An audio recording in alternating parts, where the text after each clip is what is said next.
Dear students, मैं lieutenant doctor BL Mehra, associate professor department of zoology, government Lohia college Churu, आज के video में आप सभी का स्वागत करता हूं। आज का वीडियो हिस्ट्री ऑफ टैक्सोनॉमी के टाइटल से है, अर्थात वर्गीकरण विज्ञान का इतिहास। वर्गीकरण विज्ञान या टैक्सोनॉमी को सिस्टेमेटिक्स के नाम से भी जाना जाता है। इसे वर्गीकी भी कहा जाता है। अर्थात आज के वीडियो में हम वर्गीकरण विज्ञान के इतिहास के बारे में जानकारी प्राप्त करेंगे। डियर स्टूडेंट्स, पृथ्वी पर लगभग 10 लाख से अधिक जंतु प्रजातियां विद्यमान हैं। यदि हमें इन्हें अध्ययन करना है तो इनका अलग अलग अध्ययन संभव नहीं है, क्योंकि 10 लाख जो संख्या है वो अपने आप में बहुत बड़ी है। अतः इनको अध्ययन करने के लिए इनको क्रमबद्ध करने की आवश्यकता होती है, अर्थात इन्हें सिस्टमेटिक रूप से व्यवस्थित करने की आवश्यकता होती है, अर्थात इनके अध्ययन करने में सुविधा हो। टैक्सोनॉमी का अर्थ होता है साइंस ऑफ क्लासिफिकेशन, अर्थात वर्गीकरण का विज्ञान। अर्थात टैक्सोनॉमी में हम वर्गीकरण का अध्ययन करते हैं। अब प्रश्न उठता है कि ये वर्गीकरण क्या है। वर्गीकरण समानताओं व असमानताओं के आधार पर जंतुओं को छोटे बड़े समूहों में बांटने को कहते हैं। परीक्षा में यह प्रश्न पूछा भी जाता है, what do you mean by taxonomy, या वर्गीकरण से आप क्या समझते हैं। आपका उत्तर रहेगा समानताओं व असमानताओं के आधार पर जंतुओं को छोटे बड़े समूहों में बांटना। यदि अर्ली क्लासिफिकेशन की बात करें या वर्गीकरण के इतिहास की बात करें तो आरंभ में वैज्ञानिकों को जंतुओं के बारे में बहुत ज़्यादा जानकारी नहीं थी, इसलिए वो बाहर से दिखने वाले लक्षणों के आधार पर जंतुओं को वर्गीकृत करते थे, जंतुओं को क्लासिफाई करते थे, अर्थात जंतुओं को समानताओं व असमानताओं के आधार पर कुछ समूहों में बांटते थे। इस प्रकार का वर्गीकरण कृत्रिम वर्गीकरण या आर्टिफिशियल क्लासिफिकेशन कहलाता है। उस समय वैज्ञानिकों ने जंतुओं को इस प्रकार से बांटा, कुछ जंतु जो मनुष्य के लिए घातक थे और कुछ मनुष्य के लिए अघातक थे, तो वर्गीकरण किया गया घातक व अघातक। इसी प्रकार कुछ जंतु मनुष्य के लिए लाभकारी थे, कुछ अलाभकारी, वर्गीकरण किया गया लाभकारी व अलाभकारी। इसी प्रकार कुछ जंतु उड़ने वाले, कुछ न उड़ने वाले, फ्लाइंग एंड नॉन फ्लाइंग।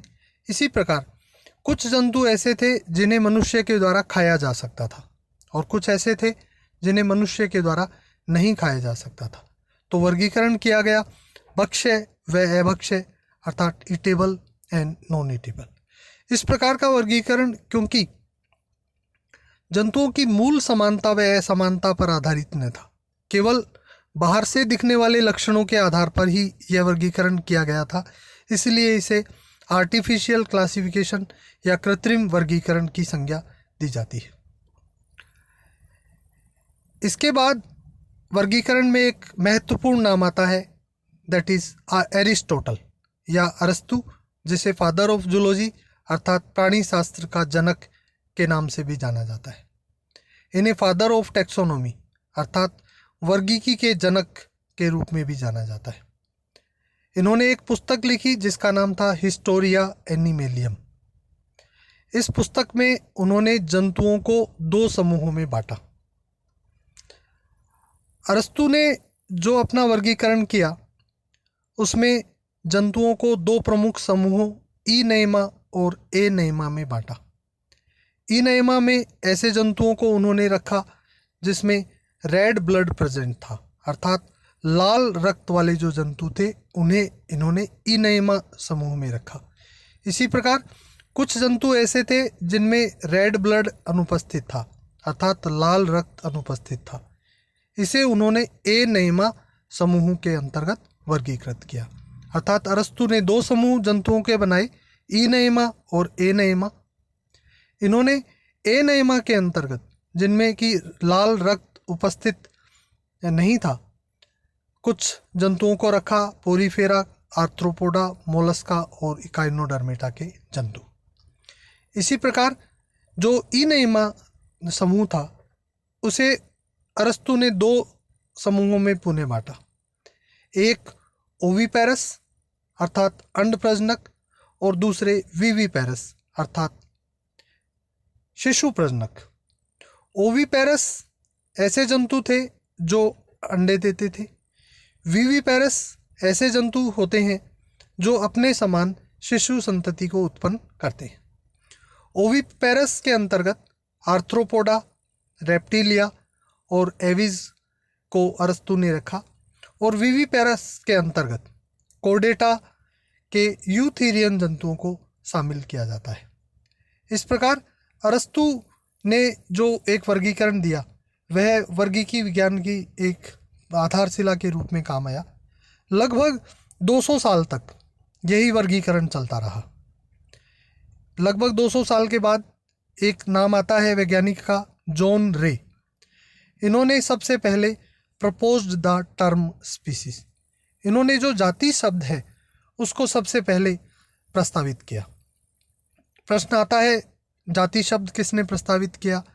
सबसे पहले आपका उत्तर रहेगा जॉन रे।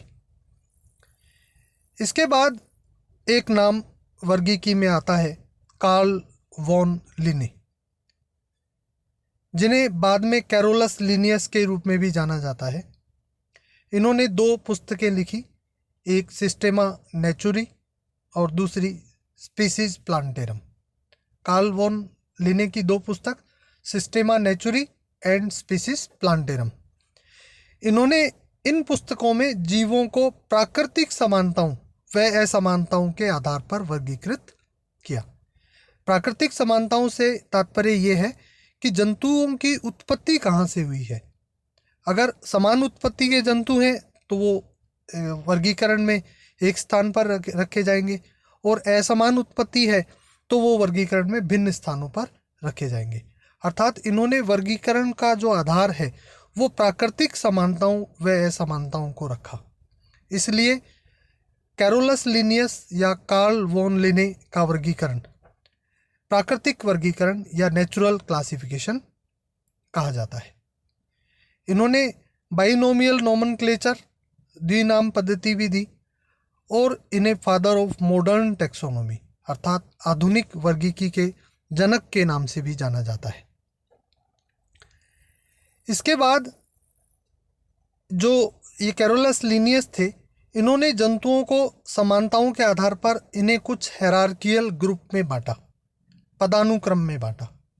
हेरार्कियल ग्रुप से तात्पर्य ये होता है कि एक सबसे बड़ा ग्रुप, उसके नीचे उससे छोटा, और सबसे अंत में सबसे छोटे समूह को इसमें बांटा जाता है। इन्होंने कुछ हेरार्कियल ग्रुप बनाए: kingdom, phylum, class, order, family, genus and species. Phylum जो शब्द है संघ, सबसे पहले हैकल के द्वारा दिया गया 1886 में।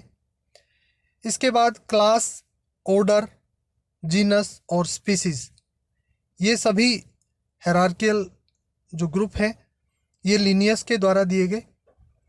और जो फैमिली शब्द है वो बूशली के द्वारा 1790 में दिया गया। These are known as taxonomic ranks और टेक्सोनोमिक कैटेगरीज।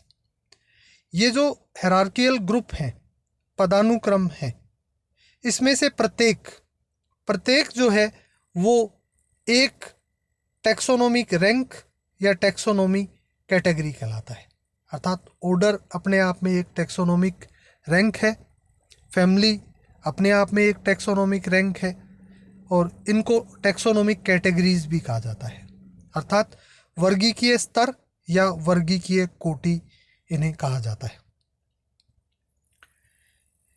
इसके बाद एक वैज्ञानिक का नाम आता है वर्गीकी में, मायर। Propose the modern definition of species, इन्होंने जाति की आधुनिक परिभाषा दी। मेयर के द्वारा दी गई जो परिभाषा है जाति की वो है group of interbreeding individuals which produce the fertile progeny is known as species. अर्थात अंतर्जनन कर सकने वाले जीवों का समूह जो जनन क्षम संतति उत्पन्न कर सके, अर्थात आपस में जनन कर सकने वाले जंतु, और उनके जनन के फलस्वरूप जो संतति उत्पन्न हो वो भी जननक्षम होनी चाहिए, अर्थात फर्टाइल होनी चाहिए, तभी हम उसको एक जाति के अंतर्गत रखेंगे। वर्गीकरण में नेक्स्ट नाम विटेकर का आता है। इन्होंने जंतुओं को कुल 5 किंगडम में बांटा, इसलिए इनके द्वारा प्रस्तावित वर्गीकरण 5 किंगडम सिस्टम या पंच जगत प्रणाली के नाम से भी जाना जाता है। विटेकर ने समस्त सजीवों को 5 जगतों में बांटा: Monera, protista, fungi, Plantae and animalia. ये वर्गीकरण का इतिहास जानने के बाद हम किस तरीके से जंतुओं का वर्गीकरण करते हैं इसको भी जानेंगे, लेकिन वो सब जानने से पहले ये सब चीज़ें जानना अति आवश्यक है। इसलिए डियर स्टूडेंट्स, आप इसको भली भांति अध्ययन कर लें। आगे जो हम अध्ययन करेंगे उसमें ये जो स्टडी है बहुत ही इम्पोर्टेंट सिद्ध होने वाली है आपके लिए। Thank you. जय हिंद, जय भारत।